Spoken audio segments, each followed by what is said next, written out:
আসসালামু আলাইকুম। টেকটুকুর পক্ষ থেকে আপনাকে জানাই আন্তরিক শুভেচ্ছা ও অভিনন্দন। আজকে এই ভিডিওর মাধ্যমে আমি দেখাবো ফরম্যাটিং শর্টকাট কি কোনগুলো এবং কিভাবে কাজ করে। এর আগের ভিডিওতে দেখিয়েছিলাম পার্ট 1 এ ওয়ার্কশিট শর্টকাট কি কোনগুলো সেগুলো কিভাবে কাজ করে। আপনি যদি সেই ভিডিওটি মিস করে থাকেন তাহলে অবশ্যই এই ভিডিওটির ডান পাশে উপরে আই আইকন রয়েছে সেখানে ক্লিক করে দেখে নিতে পারেন। অথবা ডেসক্রিপশন বক্সে ভিডিওটির লিংক দেওয়া থাকবে সেখান থেকে দেখে নিতে পারেন। স্ক্রিনে আপনি একটি এক্সেল শিট দেখতে পাচ্ছেন, যে শিটের মাধ্যমে আমি আপনাকে দেখানোর চেষ্টা করব ফরম্যাটিং শর্টকাট কি কোনগুলো, সেগুলো কিভাবে কাজ করে। তো ১ নাম্বার যে কাজটি দেখাবো সেটি হচ্ছে যে কিভাবে ফরম্যাট সেলস কাজ করে। তো এই কাজটি করার জন্য সর্বপ্রথম কিবোর্ড থেকে কন্ট্রোল 1 প্রেস করবেন। তাহলে দেখতে পারবেন ফরম্যাট সেলস নামে একটি ডায়ালগ বক্স চলে আসবে। এখানে অনেকগুলা ট্যাব রয়েছে, যেমন number tab, alignment tab, font tab, border tab, fill tab, protection tab. প্রত্যেকটা ট্যাবের আলাদা, আলাদা কাজ রয়েছে। আমি যদি এই যে নাম্বার ট্যাবে এখন রয়েছি, এখানে বিভিন্ন ধরনের ক্যাটেগরি রয়েছে, যেমন general, number, currency, accounting, date, time, এই জাতীয় ক্যাটেগরিগুলো রয়েছে। এখন আমার এখানে যে শীটটা রয়েছে, এখানে একটি কলাম রয়েছে ইউনিট প্রাইস। তো এই ইউনিট প্রাইজের যেই ভ্যালুগুলো রয়েছে বা মূল্যগুলো রয়েছে, এগুলা চাচ্ছি যে এগুলার পাশে একটা ডলার সাইন হবে। তো তখন আমরা কোন ক্যাটেগরিটা চুজ করব? তো এটি করার জন্য এই যে অ্যাকাউন্টিং যে অপশনটি রয়েছে সেই ক্যাটেগরি থেকে আমরা ডলার সাইনটা দিতে পারবো। তো এটি করার আগে আ আপনাকে যেটি করতে হবে সেটি হচ্ছে যে এই কলামটিকে সর্বপ্রথম সিলেক্ট করতে হবে। ওকে। সিলেক্ট করে আবারও কন্ট্রোল চেপে ধরে 1 প্রেস করুন। এরপরে এই নাম্বার ট্যাব থেকে এই যে অ্যাকাউন্টিং অপশনে যান।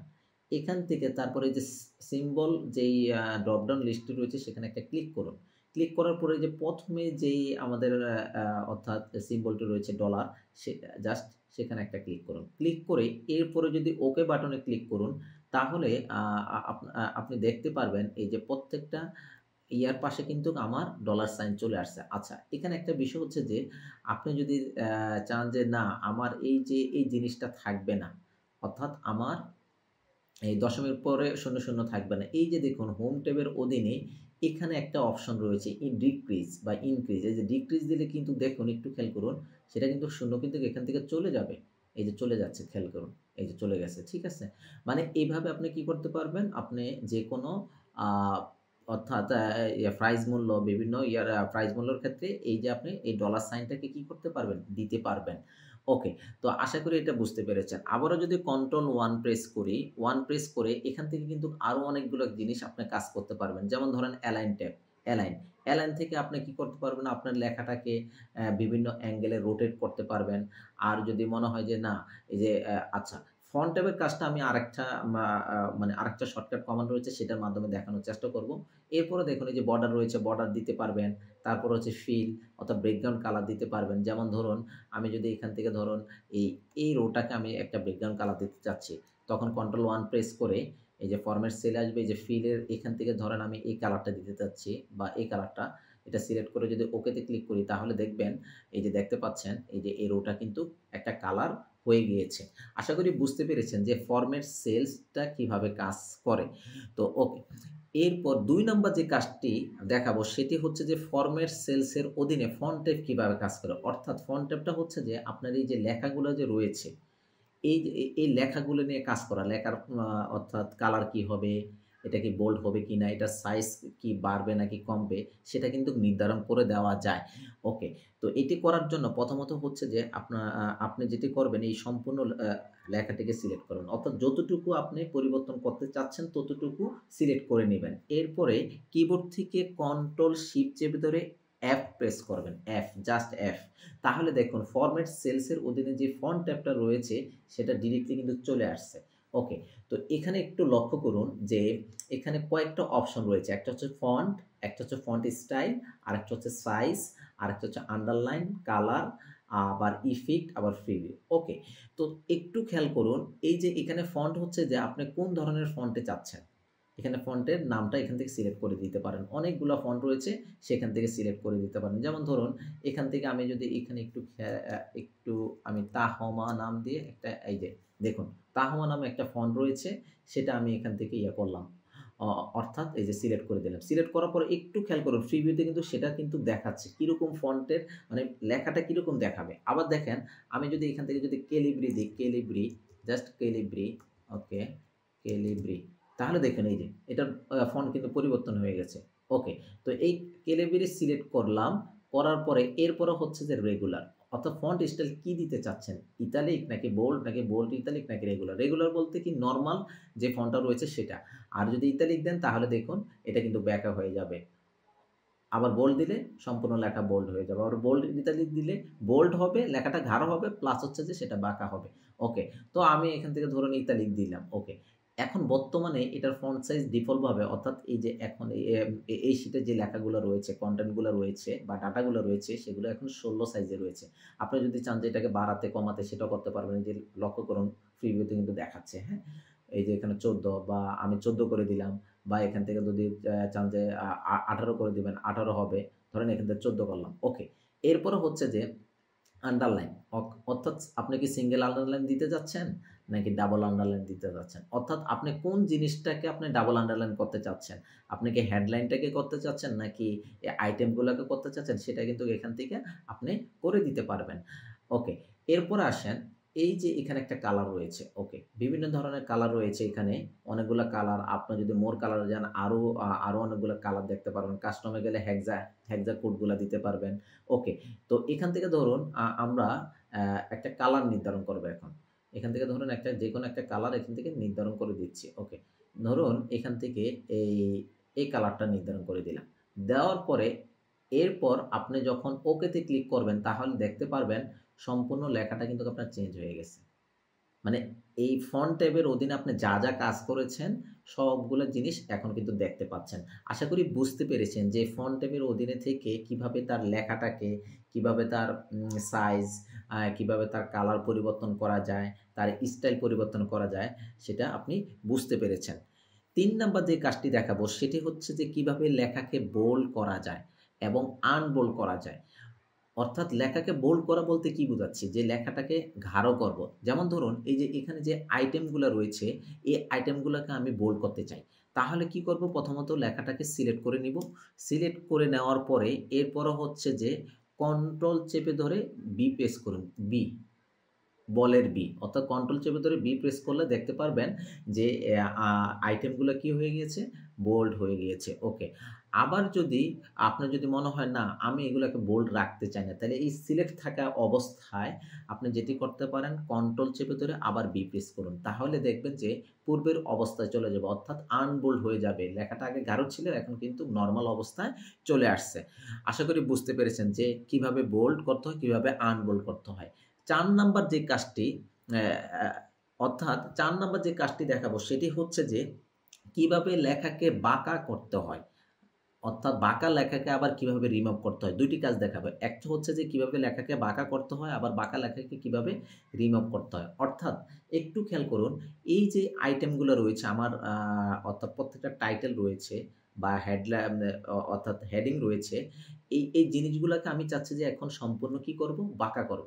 তো বাঁকা করার জন্য যে কাজটি করতে পারি, ১ম এ লেখাটাকে আমরা সিলেক্ট করে নিলাম। সিলেক্ট করার পরে কিবোর্ড থেকে কন্ট্রোল চেপে ধরে প্রেস করুন। প্রেস করলে দেখতে পারবেন আমার অলরেডি কিন্তু লেখাগুলা কি হয়ে গেছে? বাঁকা হয়ে গিয়েছে। আর যদি চান যে লেখাগুলাকে সোজা অবস্থায় আনার জন্য আবারও কিবোর্ড থেকে কন্ট্রোল চেপে ধরে প্রেস করুন। তাহলে দেখতে পারবেন একদম সোজা অবস্থায় চলে আসছে। আশা করি এটিও বুঝতে পেরেছেন যে কিভাবে কোনো একটা লেখাকে ইতালিক করতে হয়, আবার ইতালিক লেখাটাকে আবার পূর্বের অবস্থায় নিয়ে আসতে হয়। ৫ নাম্বার যে কাজটি দেখাবো সেটি হচ্ছে যে কিভাবে লেখার নিচে আন্ডারলাইন দিতে হয় এবং আন্ডারলাইনকে আবার কিভাবে রিমুভ করতে হয়। ২ টি কাজ দেখাবো। তো ধরুন আ আমি চাচ্ছি যে এখানে এই যে আ অর্থাৎ এই যে এখানে যেই ডিসকাউন্ট প্রাইস রয়েছে, এই ডিসকাউন্ট প্রাইজের প্রত্যেকটাকে আমি একটা আন্ডারলাইন দিব। তো এটি করার জন্য প্রথমত হচ্ছে যে এটিকে সিলেক্ট করবেন। সিলেক্ট করার পর এরপরে কিবোর্ড থেকে কন্ট্রোল ইউ প্রেস করুন। কন্ট্রোল ইউ প্রেস করলে দেখতে পারবেন আপনি এই যে দেখুন প্রত্যেকটার নিচে, প্রত্যেকটা প্রাইজের নিচে কিন্তু একটা আন্ডারলাইন চলে আসছে। আর এটাকে যদি আগের অবস্থায় নিয়ে আসতে চান, অর্থাৎ আন্ডারলাইনটাকে রিমুভ করতে চান, তখন লেখাটাকে এই কলামটাকে সিলেক্ট থাকা অবস্থায় কিবোর্ড থেকে কন্ট্রোল চেপে ধরে ইউ প্রেস করুন, তাহলে দেখতে পারবেন যে লেখার নিচে যে আন্ডারলাইনটা ছিল, দাগটা ছিল সেটা কিন্তু চলে গিয়েছে। আশা করি বুঝতে পেরেছেন কিভাবে আন্ডারলাইন করতে হয়, কিভাবে আন্ডারলাইনটাকে আবার রিমুভ করতে হয়। ৬ নাম্বার যে কাজটি দেখাবো সেটি হচ্ছে যে কিভাবে লেখাকে মাঝখানে কেটে দিতে হয় এবং এই কেটে দেওয়ার পরে সেটাকে আবার কিভাবে রিমুভ করতে হয়। অর্থাৎ আ আ আপনাকে যেটা বোঝাতে চাচ্ছি, অনেক সময় দেখবেন যে কোনো একটা প্রাইজ রয়েছে, এই প্রাইজের একটা অফার চলতেছে, সেটাকে আগের যে মূল্যটা ছিল সেটাকে কেটে বর্তমানে আরেকটা মূল্য দিল। তো তখন দেখা গেছে মাঝখান দিয়ে একটা দাগ থাকে। তো এই জিনিসটি কিভাবে করবেন? তো এই জিনিসটি করার জন্য ধরুন আ এই যে এখানে আমি এটাকে আবার সিলেক্ট করলাম। সিলেক্ট করে কিবোর্ড থেকে কন্ট্রোল চেপে ধরে 5 প্রেস করুন। তাহলে দেখতে পাচ্ছেন যে প্রাইজের মূল্যগুলোর মাঝখানে কিন্তু আমার একটা দাগ হয়ে গেছে। যেটাকে বলে স্ট্রাইক থ্রো। অর্থাৎ যেটাকে বলে কি স্ট্রাইক থ্রো, মাঝখানে একটা দাগ হয়ে গেছে। এটাকে যদি আপনি দূর করতে চান বা রিমুভ করতে চান, তাহলে লেখাটাকে সিলেক্ট থাকা অবস্থায় আবারও কিবোর্ড থেকে কন্ট্রোল চেপে ধরে 5 প্রেস করুন। তাহলে দেখবেন এই প্রত্যেকটা মূল্যের যে মাঝখানে যে দাগটা ছিল সেটা কিন্তু চলে গিয়েছে। আশা করি কিভাবে স্ট্রাইক থ্রো আ দেওয়া লাগে বিভিন্ন লেখার ক্ষেত্রে বা বিভিন্ন ভ্যালুর ক্ষেত্রে সেটা আপনি বুঝতে পেরেছেন। এ এখন আসেন ৭ নাম্বার যে কাজটি দেখাবো সেটি হচ্ছে যে কিভাবে লেখাকে সেন্টারে নিতে হয়। তো এটি করার জন্য যেমন ধরুন আ আ আমার এই ডিসকাউন্ট প্রাইস না, ধরুন এখানে কোয়ান্টিটি। এই কোয়ান্টিটি কলামের এই, এই ভ্যালুগুলোকে আমি চাচ্ছি যে মাঝখান বরাবর হবে। তখন যেটা করতে হবে, কিবোর্ড থেকে অল্টার কি চেপে ধরে এস প্রেস করুন। অল্টার কি চেপে ধরে এস প্রেস করার পরে এ প্রেস করুন, সি প্রেস করুন। তাহলে দেখতে পারবেন আপনার কোয়ান্টিটির যে ভ্যালুগুলো রয়েছে সেগুলো কিন্তু মাঝখানে চলে আসছে। আমি আবারও বলছি, কিবোর্ড থেকে অল্টার কি চেপে ধরে এস প্রেস করবেন, তারপরে এ প্রেস করবেন, তারপরে সি প্রেস করবেন। তাহলে দেখতে পারবেন যে আপনার যে ডাটাগুলা রয়েছে সেগুলা কিন্তু প্রত্যেকটা সেলের মাঝখানে চলে আসবে। তো আশা করি বুঝতে পেরেছেন যে কিভাবে যেকোনো কনটেন্ট বা ডাটাগুলাকে সেন্টারে নিয়ে আসা যায়। এরপরে ৮ নাম্বার যে কাজটি দেখাবো সেটি হচ্ছে যে কিভাবে লেখাকে বাম দিকে নিতে হয়। যেমন ধরুন এই যে অ্যামাউন্টটা যে রয়েছে, এই অ্যামাউন্টের যে কলামটা রয়েছে, এই ভ্যালুগুলাকে আমি এখন লেফট দিকে নিয়ে যাবো, অর্থাৎ লেফট সাইডে নিয়ে যেতে চাচ্ছি। তখন যেটি করতে হবে, কিবোর্ড থেকে অল্টার কি চেপে ধরে এস প্রেস করুন। অল্টার কি চেপে ধরে এস প্রেস করার পরে এ প্রেস করুন, এল প্রেস করুন। তাহলে দেখতে পারবেন যে আপনার অ্যামাউন্টের যে কলামের ভ্যালুগুলা ছিল সেগুলো কিন্তু লেফট সাইডে চলে আসছে। আমি আবারও বলছি, লেফট সাইডে নেওয়ার জন্য অল্টার কি চেপে ধরে এস প্রেস করবেন, তারপরে এ প্রেস করবেন, তারপরে এল প্রেস করবেন। তাহলে দেখতে পারবেন আপনার যে ভ্যালুগুলো রয়েছে বা ডাটাগুলো রয়েছে সেগুলা কিন্তু প্রত্যেকটা সেলের লেফট সাইডে চলে যাবে। আশা করি এটিও বুঝতে পেরেছেন। ৯ নাম্বার যে কাজটি দেখাবো সেটি হচ্ছে যে কিভাবে লেখাকে ডান দিকে নিতে হয়। ওকে, ফাইন। তো ডান দিকে নেওয়ার জন্য যেমন ধরুন এই যে এখন অ্যামাউন্টের যেই ভ্যালুগুলো রয়েছে এগুলাকে আমি এখন চাচ্ছি যে ডান দিকে নিয়ে যাব। তো এই জিনিসটি করার জন্য ১ম এ এই কলামটাকে সিলেক্ট করলাম। সিলেক্ট করে কিবোর্ড থেকে অল্টার কি চেপে ধরে এস প্রেস করুন, তারপরে এ প্রেস করুন, তারপরে আর প্রেস করুন। তাহলে দেখতে পারবেন যে আমার এই অ্যামাউন্টের যে ভ্যালুগুলো রয়েছে সেগুলা কিন্তু রাইট সাইডে চলে গিয়েছে। আশা করি এটিও বুঝতে পেরেছেন যে কিভাবে যেকোনো ডাটা বা কনটেন্ট গুলাকে রাইট সাইডে নিতে হয়। এইবার ১০ নাম্বার যে কাজটি দেখাবো সেটি হচ্ছে যে কিভাবে লেখার আগে গ্যাপ দিতে হয়। যেটাকে আমরা বলে থাকি ইনডেন্ট। যেমন ধরুন এই যে ওয়্যারলেস মাউস রয়েছে, তারপর হোয়াইট কিবোর্ড রয়েছে। তো এগুলার চাচ্ছি যে প্রত্যেকটার আগে একটা গ্যাপ হবে। তো এই গ্যাপটিকে কিভাবে দিতে হয়? তো এটি করার জন্য প্রথমত হচ্ছে যে ধরুন এই কলামটাকে আমি সিলেক্ট করলাম। আইটেমের এই কলামটাকে সিলেক্ট করলাম। করার পরে কিবোর্ড থেকে অল্টার কি চেপে ধরে এস প্রেস করুন। তারপর হচ্ছে যে 6 প্রেস করুন। তাহলে দেখতে পারবেন আপনার 0.5 বা এটা কিন্তু একটা ট্যাবের কাজ করে। 0.5 কিন্তু লেফট থেকে কিন্তু দূরে সরে গেছে, রাইট সাইডে চলে গেছে। আবার যদি অল্টার কি চেপে ধরে এস প্রেস করে আবার 6 প্রেস করুন, তাহলে দেখবেন আরেকটু দূরে সরে গিয়েছে। আশা করি বুঝতে পেরেছেন যে কিভাবে ইনডেন্ট মানে ইনডেন্ট করতে হয় বা কিভাবে কোনো লেখার আগে একটা গ্যাপ দিতে হয়। এখন এই গ্যাপটাকে যদি আপনি রিমুভ করতে চান, সেটি কিভাবে করবেন? তো এটি করার জন্য ১১ নাম্বার যে কাজটি দেখাবো অর্থাৎ সেটি হচ্ছে যে কোনো লেখার আগে যে গ্যাপটি ছিল সেটি কিভাবে রিমুভ করতে হয়। তো এটি করার জন্য এই কলামটি সিলেক্ট থাকা অবস্থায় কিবোর্ড থেকে অল্টার কি চেপে ধরে এস প্রেস করুন। ওকে, এরপরে 5 প্রেস করুন। তাহলে দেখুন আ আপনার কিন্তু একটা গ্যাপ কিন্তু চলে গিয়েছে। ওকে, অর্থাৎ রিমুভ হয়ে গেছে। আবারও অল্টার কি চেপে ধরে এস প্রেস করুন, তারপর 5 প্রেস করুন। তাহলে দেখুন আ আমার কিন্তু টোটালি এখন আর কিন্তু প্রত্যেকটার পাশে অর্থাৎ বাম সাইডে কিন্তু আর কোনো গ্যাপ নেই। আশা করি বুঝতে পেরেছেন যে কিভাবে ইনডেন্ট করতে হয়, ইনডেন্টটাকে আবার কিভাবে রিমুভ করতে হয়। এরপর ১২ নাম্বার যে কাজটি দেখাবো সেটি হচ্ছে যে, যেকোনো লেখাকে কিভাবে একাধিক লাইনে আনতে হয়, যেটাকে বলা র‍্যাপ টেক্সট বলা হয়। যেমন ধরুন আমি যদি এখন এই যে আইটেমের যে কলামটি রয়েছে, অর্থাৎ আইটেমের যে কলামটি রয়েছে, এই কলামটিকে যদি আমি একটু ছোট করি, জাস্ট একটু ছোট করে দিচ্ছি। দেখুন, ছোট করার পরে আমার যে আইটেমগুলোর নামগুলো ছিল সেগুলো কিন্তু সম্পূর্ণ কিন্তু দেখা যাচ্ছে না। অর্থাৎ আ এটাকে ছোট করার পরে অটোমেটিক্যালি আমার যেই সেন্টেন্সটি রয়েছে ওয়্যারলেস মাউস, এই মাউসটা কিন্তু নিচে আসার কথা। অর্থাৎ একাধিক লাইনে চলে আসার কথা কিন্তু সেটি কিন্তু আসেনি। তো এটি যেহেতু আসেনি এই কাজটি করার জন্য আপনি যেটি করবেন এই সম্পূর্ণ লেখাটাকে সর্বপ্রথম সিলেক্ট করবেন। ওকে, সিলেক্ট করার পর এরপরে অল্টার কি চেপে ধরে এস প্রেস করবেন। তারপরে হচ্ছে যে ডাব্লিউ প্রেস করবেন। ওকে, ডাব্লিউ প্রেস করার পরে একটু খেয়াল করুন এই যে ইউএসবি প্লাস ড্রাইভ এটা ১ লাইনে ছিল সেটা কিন্তু ২ অর্থাৎ ২ লাইনে চলে আসছে। আমি যদি এটাকে আরো ছোট করি তাইলে লক্ষ্য করতে পারবেন যে র‍্যাপ টেক্সটটা কিন্তু ঠিকমতো কাজ করছে কিনা। এই যে এটাকে একটু ছোট করি। এই যে দেখুন ওয়্যারলেস মাউস অর্থাৎ মাউসটা কিন্তু এখন কিন্তু নিচে চলে আসছে। অর্থাৎ একাধিক লাইনে চলে আসছে। আশা করি বুঝতে পেরেছেন যে কিভাবে র‍্যাপ টেক্সটটা করতে হয়। তো এরপর হচ্ছে যে ১৩ নম্বর যে কাজটি দেখাবো, সেটি হচ্ছে যে কিভাবে কোনো লেখাকে সেলের টপে রাখা যায়। অর্থাৎ একটু বোঝানোর চেষ্টা করি যে এই যে ওয়্যারলেস মাউস এটা এখন মিডল বরাবর রয়েছে। অর্থাৎ আম আ বা আচ্ছা ওয়্যারলেস মাউস এটাকে ধরুন এরকম এরকম রয়েছে। আমি আমি যদি একটু ক্লিয়ার করি, আ এটা ধরেন নিচে রয়েছে। আ ওকে, এক একটু ওয়েট। আমি একটু দেখানোর জন্য বোঝানোর জন্য আপনাদেরকে চেষ্টা করছি। ওকে।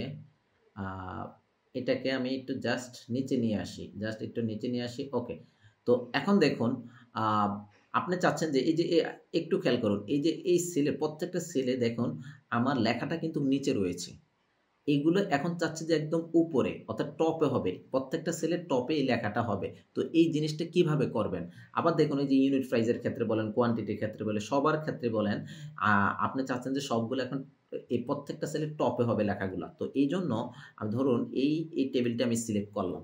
সিলেক্ট করার পর এরপরে যে কাজটি করবেন কিবোর্ড থেকে অল্টার কি চেপে ধরে এস প্রেস করবেন, তারপরে এ প্রেস করবেন, তারপর টি প্রেস করবেন। তাহলে দেখুন প্রত্যেকটা সেলের এই যে এখন কিন্তু টপে চলে গেছে। একটু লক্ষ্য করতে আপনি অবশ্যই লক্ষ্য করেছেন যে আগে ছিল নিচে এখন কিন্তু উপরে চলে গিয়েছে। আশা করি বুঝতে পেরেছেন যে কিভাবে লেখাগুলাকে টপে নেওয়া যায়। এরপর আসেন ১৪ নম্বর যে কাজটি দেখাবো সেটি হচ্ছে যে কিভাবে লেখাগুলাকে সেলের মাঝখানে আনা যায়। অর্থাৎ মিডল বরাবর আনা যায়। তো এটি করার জন্য আ এই টেবিলটি সিলেক্ট থাকা অবস্থায় কিবোর্ড থেকে অল্টার কি চেপে ধরে এস প্রেস করুন, তারপরে এ প্রেস করুন, তারপরে এম প্রেস করুন। তাইলে লক্ষ্য করুন যে একটু লক্ষ্য করলে বুঝতে পারবেন প্রত্যেকটা সেলের কিন্তু মিডল বরাবর, এই বরাবর একদম দেখেন হরিজন্টাল বরাবর এটা কিন্তু মিডলে রয়েছে। এই যে প্রত্যেকটা কিন্তু মিডল বরাবর রয়েছে। আশা করি বুঝতে পেরেছেন যে কিভাবে আম আ যেকোনো সেলের লেখাগুলাকে মিডল বরাবর নিয়ে আসা যায়।